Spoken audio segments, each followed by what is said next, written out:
Okay, class, this is a recording on chapter 3.7. It's rates of change in the natural sciences.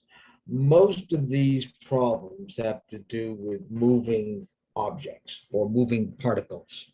So you're given a position function, and then you're asked to find the derivative of that. Most of these are relatively simple polynomial functions. So I'll start with this one for an object that is launched into the air. So P of t is equal to negative 16t squared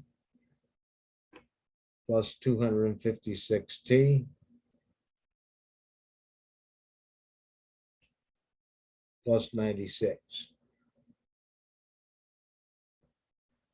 where P is in feet and t is the time in seconds. So the position of this object in feet as a function of time in seconds is given by this function.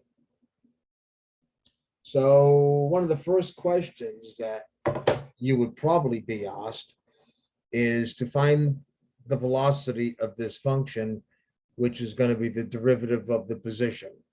So we will call this P prime of t, which can also be referred to as V of t, velocity as a function of time. And using our simple power rules, because this is not a complicated derivative, it's negative 32t plus 256. Okay, again, very simple. And then from this, we can ask some other questions. Like, for instance, we could ask, what's the velocity of the object at any time t?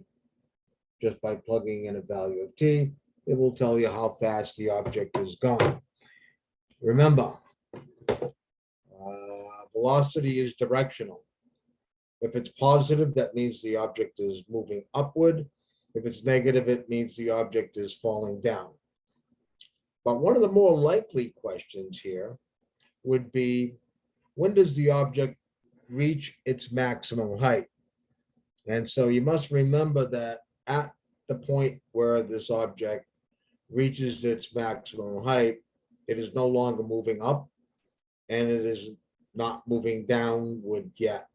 So for one instant, it's at a standstill.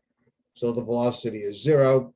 So I'm going to set the velocity function equal to 0 and solve for t. So I have minus 32t plus 256 equals 0. I'll show you this in a second.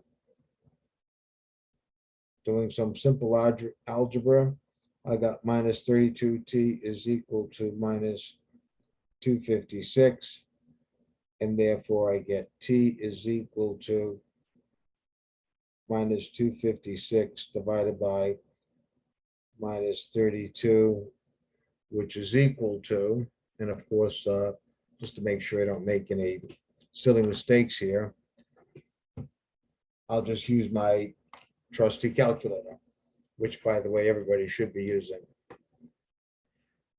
So I have minus 256 divided by minus 32, and I get 8 seconds. So that means that this object reaches its maximum height at t equals 8 seconds. Now, the next probable question would be, how high is the object at that point? In other words, what is its maximum height?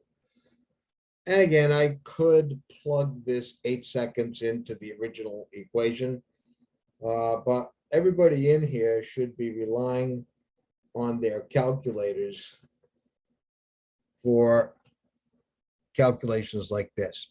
So not only am I going to put this into my y equals window, but I'm going to graph this as well. So give me a moment here.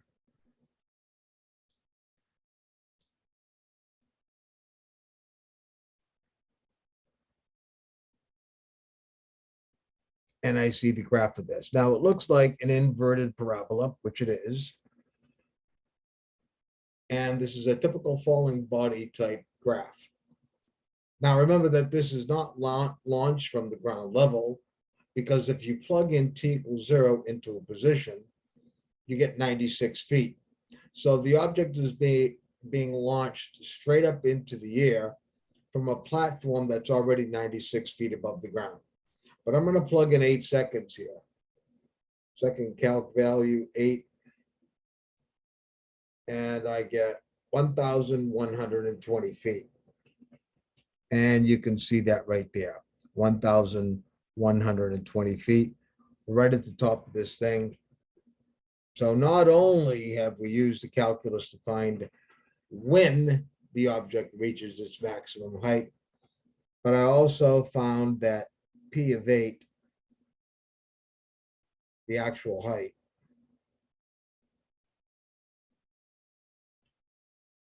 is equal to 1,120. Is that what I said? Let me double check this to make sure. 1,120 feet.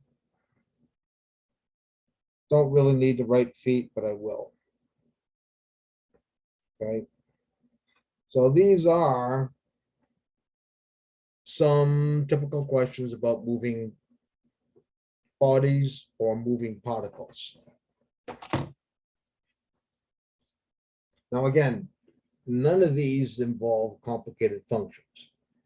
Moving objects usually are represented by relatively simple polynomial functions, although trig functions can also be involved somewhere along the line. We haven't seen that yet, but we might. Another thing that you should realize is that if we take the derivative of the velocity, in other words, we take the derivative again, we get v prime of t, which I'm going to do here, v prime of t, which is equal to a of t, which is equal to negative 32, and that's feet per second squared. Now notice in this case here, because this is a falling body and not an object moving under its own power, that the acceleration is constant at negative 32 feet per second squared. And you may recognize this as the acceleration of gravity, which is constant at sea level.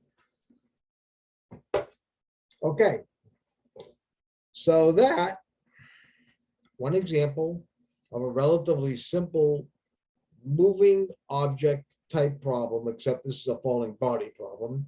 It's not moving under its own power, it's being fired into the air.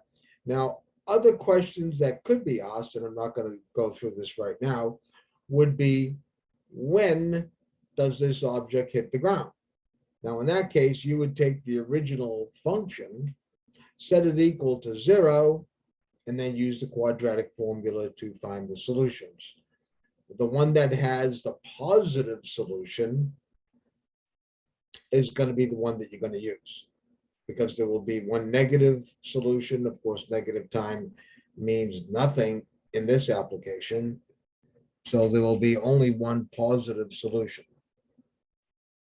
And I'm mentioning this because some of the problems in WebAssign and some of the problems in the book are asking questions like that. When does the object reach the ground? Or when does the object stop moving? Of course, it's going to stop moving when it hits the ground, and that will be when the position of the object is at 0, which is ground level. Okay, so let's put an end to this.